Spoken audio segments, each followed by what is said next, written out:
first off, a video. It's going to make you see the future and understand a wonderful future where we can use brainwaves to fight crime, be more productive, and find love. Let's roll. Sensing your joy, your playlist shifts to your favorite song, sending chills up your spine as the music begins to play. You glance at the program running in the background on your computer screen and notice a now familiar sight that appears whenever you're overloaded with pleasure. Your theta brainwave activity decreasing in the temporal regions of your brain. You mentally move the cursor to the left and scroll through your brain data over the past few hours. You can see your stress levels rising as the deadline to finish your memo approached, causing a peak in your beta brainwave activity right before an alert popped up, telling you to take a brain break. Your mind starts to wander to the new colleague on your team, whom you know you shouldn't be daydreaming about, given the policy against intra-office romance. But you can't help fantasizing just a little. But then you start to worry that your boss will notice your amorous feelings when she checks your brain activity and shift your attention back to the present.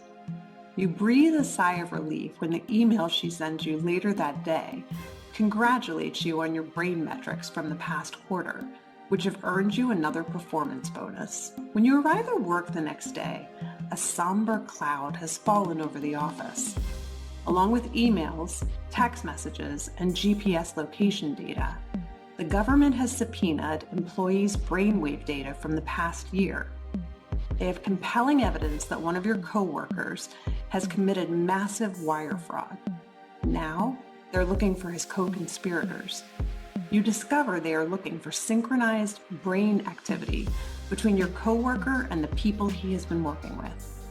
While you know you're innocent of any crime, you've been secretly working with him on a new startup venture. Shaking, you remove your earbuds. What do you think? Is it a future you're ready for? You may be surprised to learn that it's a future that has already arrived. Everything in that video that you just saw is based on technology that is already here today.